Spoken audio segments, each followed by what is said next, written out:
Welcome to this beginner-friendly tutorial on Flexcards, your quick start series to mastering Salesforce Omnistudio. In this video, we'll see what Flexcards are, how they are used, and we'll build your first Flexcard together step by step. So let's get into it. Flexcards are dynamic, no-code UI components in Omnistudio. You use them to display key Salesforce data in a way that's flexible, fast, and user-friendly. They're perfect for customer service reps, sales dashboards, and pretty much anywhere you want to show summarized information with quick actions. Let's see an example of Flexcards. Here, you can see a Flexcard that has an image and some fields, name places like name, title, phone, email, etc. To create such a Flexcard, you can navigate to your Omnistudio Flexcards and just select the new button here. You can give it a name as contact card.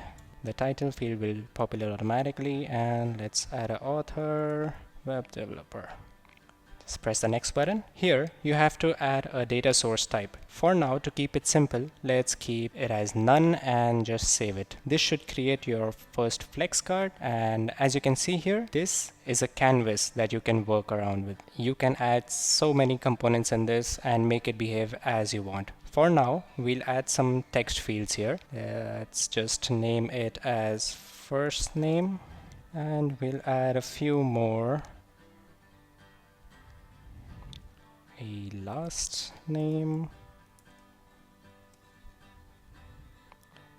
and the last one, let's just keep it as email. Alright, so as you can see, the canvas has 3 text fields, and if we just preview this, we can see how it will be displayed on various types of screens. For example, that's a desktop, that's a tablet, and that's a mobile. So let's keep it on desktop and let's play with this data first. This, as you can see, is just static fields and there is no data coming into them. To implement some dynamic data here, we can navigate to the setup section, scroll to the bottom of it, and you see a data source section over here. You remember the one we selected as none. So let's add a data source. There are multiple data sources that you can choose from, but for now, we just keep it as custom. I already have some custom JSON data that I had copied before. If you just enter your JSON data here, and you can press save and fetch to see if the data is coming. There you go. The labels are first name, last name, and email as we had put it in. So just remember